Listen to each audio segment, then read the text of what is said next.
नमस्कार दोस्तों, मेरे सभी साथियों, कैसे हो आप लोग। आशा करता हूँ आप लोग बहुत अच्छे होंगे, अपना ख्याल रख रहे होंगे।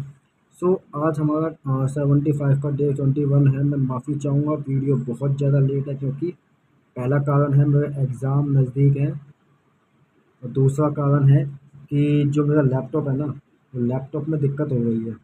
ठीक है, लैपटॉप में जो है बहुत ज़्यादा दिक्कत हो गई है, तो मेरे को बनाने में बहुत ज़्यादा दिक्कत हो रही थी। तो मैंने कुछ टाइम निकाल के हाथ से लिख के बनानी पड़ेगी वीडियो। ठीक है, तो हमारी जो वोकैब का पहला वर्ड आता है वो आता है अर्थली। ठीक है, जिसका मतलब होता है संसारिक। जैसे होता है ना कि ये हम संसारिक जीवन जी रहे हैं। ठीक है, पार्थिव जीवन जी रहे हैं, उसके लिए यूज़ होता है। ठीक है, अब इसमें जो साइनोनिम आएगा इसका, वो आएगा physical, temporal, related to the world. Okay, तो उसको ध्यान रखिएगा। इसके बाद जो उसका एंटोनिम बनता है वो है सेलेस्टियल, हेवनली, डिवाइन। कहते हैं ना कि काफ़ी ज़्यादा मतलब सुंदर है।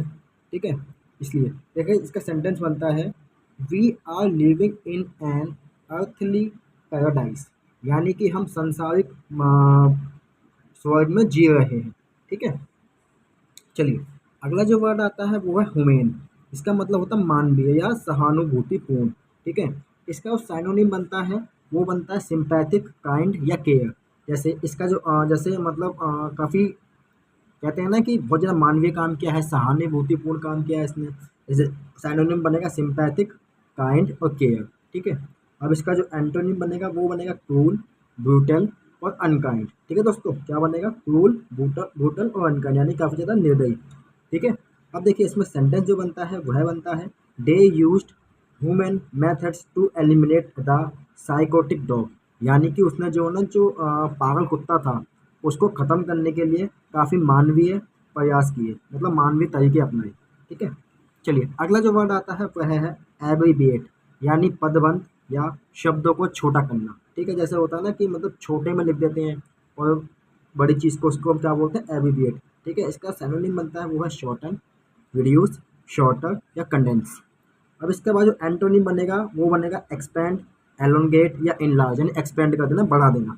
ठीक है, जैसे इसका सेंटेंस बनता है, जैसे defence research and development organisation is abbreviated as DRDO. यानी कि जो defence research and development organisation है, इसको छोटे में लिखा जाता है डीआरडीओ। ठीक है,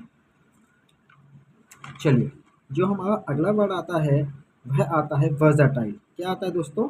वर्सटाइल। इसका मतलब होता है बहुउद्देशीय। ठीक है दोस्तों, क्या आता है? बहुउद्देशीय। इसका जो सैनोनिम बनता है वह है फ्लेक्सिबल या मल्टी टैलेंटेड, या जो मतलब जो काफ़ी मल्टी स्किल पर्सन होता है ना, उसे भी हम वर्सटाइल ही बोलते हैं, मल्टी स्किल से बोलते हैं। ठीक है, मल्टी टैलेंटेड, मल्टी स्किल्स। इसका जो एंटोनी बनेगा वह होगा इनफ्लेक्सिबल, रिगिड या सेवर। ठीक है दोस्तों, अब देखिए इसमें आता है sentence, we need versatile employees for our business. यानी कि हमें अपने बिजनेस के लिए काफ़ी ज़्यादा क्या, काफ़ी कुशल कारीगर चाहिए, कुछ काफ़ी कुशल एम्प्लॉयज़ चाहिए। ठीक है दोस्तों, अगला जो वर्ड आता है वह है प्लॉजिबल। इसे हम कह सकते हैं संभव या विश्वसनीय। ठीक है दोस्तों, संभव या विश्वसनीय। इसका जो सैनोनिम बनता है वह है लाइकली, फिजिएबल या बिलीव, जो मतलब काफ़ी ज़्यादा विश्वसनीय हो सकता है ना, काफ़ी मतलब रियलिस्टिक लगता है, वह आता है। ठीक है, इसका जो एंटोनिम आएगा वो है अनलाइकली, नॉट एक्सपेक्टेड। ठीक है दोस्तों, या अनएक्सपेक्टेड भी इसको हम बोल सकते हैं। क्या बोल सकते हैं हम इसको? अनएक्सपेक्टेड। ठीक है दोस्तों, ये भी बोल सकते हैं इसको। अब इसमें देखिए क्या आता है, the story of the victim seed quite possible. यानी उसकी विक्टिम की हमें जो स्टोरी थी उसमें लगा कुछ मतलब विश्वसनीय है। ठीक है, अब देखिए दोस्तों ये वाला वर्ड जो आता है बहुत इंपॉर्टेंट है, बहुत ज़्यादा इंपॉर्टेंट है। इसे आप स्टार मार्क कीजिएगा और नोट डाउन कीजिएगा अपनी नोटबुक में। नेब्यूलस, इसका मतलब होता है अस्पष्ट या धुंधला। ठीक है, इसका मतलब होता है काफ़ी ज़्यादा मतलब अस्पष्ट है, मतलब क्लियर ही नहीं है। ठीक है, और इसका साइनोनिम बनता है वह है डार्क, अनक्लियर, ऑब्सक्योर या बेग। ठीक है दोस्तों, इस वर्ड को भी आप स्टार मार्क कर लीजिए। ठीक है, इस वर्ड को भी स्टार मार्क कर लीजिएगा, बेग को। अब इसका जो एंटोनिम बनता है वह है क्लियर, ओबियस, सर्टेन या ब्राइट, यानी चमकदार समझ लीजिए आप, मतलब स्पष्ट रूप से। The नेबुलस idea is mostly harmful for everyone. यानी कि जो अस्पष्ट विचार होता है ना, हमेशा क्या होता है, हर किसी के लिए क्या हो सकता है? खतरा हो सकता है। चलिए उतने ही vocab थे, तो हमने जो है अब जोड़ते हैं वो डब्ल्यू एस, यानी वन वर्ड सब्सटीट्यूशन। ठीक है दोस्तों। अब देखिए इसका जो प्रोनाउंसिएशन बनेगा वो बनेगा शेफोलॉजी। क्या बनेगा? शेफोलॉजी। याद कीजिएगा, पी साइलेंट रहेगा, शेफोलॉजी बनेगा। इसका मतलब क्या होता है? चुनाव विश्लेषण। ठीक है दोस्तों, चुनाव विश्लेषण इसका मतलब होता है। अब इसमें जो systematic study of election trend, ठीक है, systematic study of election trends. ठीक है दोस्तों, इसे कहेंगे हम सेफोलॉजी। चलिए अगला जो आता है, देखिए दोस्तों ये जितने भी है ना, ये सारे पी वाई क्यू ही हैं। ठीक है, पी वाई क्यू ही हैं और एम टी एस और सी जी एल के हिसाब से बहुत ज़्यादा इंपॉर्टेंट है। एम टी एस और सी जी एल के हिसाब से बहुत ज़्यादा इंपॉर्टेंट है दोस्तों ये। ठीक है, इनको कर लीजिएगा याद। ठीक है, अब इसका जो सेकंड वर्ड आता है आज का, वह है आर्चियोलॉजी। क्या आता है? आर्चियोलॉजी। ठीक है दोस्तों, क्या आता है? आर्चियोलॉजी, यानी कि study of historic and pre historic antics, यानी कि पुरानी चीज़ों का मतलब क्या करना? स्टडी करना। ठीक है, ऐतिहासिक चीज़ों की स्टडी करना या फिर ऐतिहासिक एंटिक्स की स्टडी करना क्या कहलाता है? आर्चियोलॉजी। चलिए दोस्तों अगला चलते हैं। अगला आता है एक्सियम। क्या आता है दोस्तों? एक्सियम। यह होता है a statement which is accepted as a without proof. ठीक है, ट्रू विदाउट प्रूफ, यानी कि ऐसा मतलब कर लेना जो कि क्या कहलाएगा? क्या कहलाएगा दोस्तों? कि मतलब सच्चाई यही कहलाएगी, झूठ को भी क्या मतलब एक्सेप्ट कर लेना बिना किसी प्रूफ के, तो क्या कहलाएगा? एक्सियोम। क्या कहलाएगा दोस्तों? एक्सियोम। अगला आता है एजेंडा। ठीक है दोस्तों, एजेंडा आप सभी मोस्टली जानते होंगे एजेंडा क्या होता है। मोस्टली पार्टीज में काम आता है, मतलब जो कांग्रेस हो गई, बीजेपी हो गई, इनका आएगा। A list of items to be discussed at formal meetings. ठीक है दोस्तों, एट फॉर्मल मीटिंग्स। ठीक है दोस्तों, अगला आता है एलेगी। दोस्तों इसको स्टार मार्क कर लीजिए, ये बहुत इंपॉर्टेंट है एलेगी, क्योंकि जो ये होता है इसका मतलब होता है शोक गीत। क्या होता है दोस्तों? शोक गीत। ऐसा सॉन्ग जो कि किसी के क्रियाक्रम या अंत्येष्टि प्रोग्राम में गीत गाया जाता है जो। ठीक है, अगला आता है, ये भी बहुत इंपॉर्टेंट है, इसका मतलब होता है स्टैंक्शन। क्या होता है? स्टैंक्शन, यानी कि जिसे कहते हैं दीवार या सपोर्ट। सपोर्ट बोल सकते हैं इसको आप। ठीक है, इसका बोल सकते हैं सपोर्ट। ठीक है, a frame forming a support or barrier. A frame forming of a support or barrier. ठीक है, अगला जो आता है रिपोज। क्या आता है दोस्तों? Repose. A state of rest, यानी कि विराम अवस्था। क्या कहलाएगा दोस्तों? यह कहलाएगा विराम की अवस्था। ठीक है दोस्तों, उसको स्टार मार्क कर लीजिएगा, बहुत इंपॉर्टेंट है। अगला जो आता है चोर। क्या आता है? क्योर। CHORE, क्योर बोलते हैं ऐसे, लेकिन कई लोग चोर भी पढ़ते हैं इसको। ठीक है, यानी कि इसको क्या क्या होता है, ये ना रूटीन टास्क होता है। क्या होता है दोस्तों? यह होता है रूटीन टास्क। लेकिन एक बात याद रखिएगा अच्छे से, कि ये जो रूटीन टास्क है यह किसके लिए यूज होगा? स्पेशली हाउस होल्ड के लिए, जो मतलब घर के काम होते हैं ना, घर के काम के लिए स्पेशली जितना भी होगा, क्या होगा? क्योर। ठीक है दोस्तों, अगला आता है ट्रेवल। ठीक है दोस्तों, क्या आता है? ट्रेवल, मतलब कि a painful and laborious effort, यानी कि हमारे क्या? कष्टकार, कष्टकार कार्य। ठीक है दोस्तों, कष्टकार कार्य जो क्या होगा? Travel, a painful laborious effort. Okay दोस्तों, अगला आता है मोइल। इसको आप स्टार मार्क कर लीजिए, एग्जाम में ये बहुत बार आया है। ठीक है, a state of hard work, यानी कि ऐसा समय जब कोई हार्ड वर्क कर रहा हो, तो क्या कहलाएगा? मोइल कहलाएगा। क्या कहलाएगा? मोइल। चलिए अब के हम लास्ट चलते हैं आज के अपने ईडियम एंड फ्रेसिस की तरफ। ठीक है, अगर दोस्तों वीडियो क्वालिटी पसंद आ रही हो तो मतलब बता दीजिए कमेंट बॉक्स में मुझे कैसी वीडियो बननी है। ठीक है, अब पहला जो आता है वह है फुल ऑफ बीन्स। ठीक है दोस्तों, क्या है? Full of beans. ये मैंने पहले भी अपने में बता चुका हूँ वीडियो में, फुल ऑफ बीन्स। ठीक है, इसका मतलब क्या होता है? उत्साहपूर्ण। क्या होता है दोस्तों? उत्साहपूर्ण। ठीक है, यानी कि जो मतलब होता है कि यंगस्टर होते हैं, फुल ऑफ बीन्स होते हैं, काफ़ी उनमें उत्साह होता है। ठीक है, अगला आता है पाइप ड्रीम। क्या आता है दोस्तों?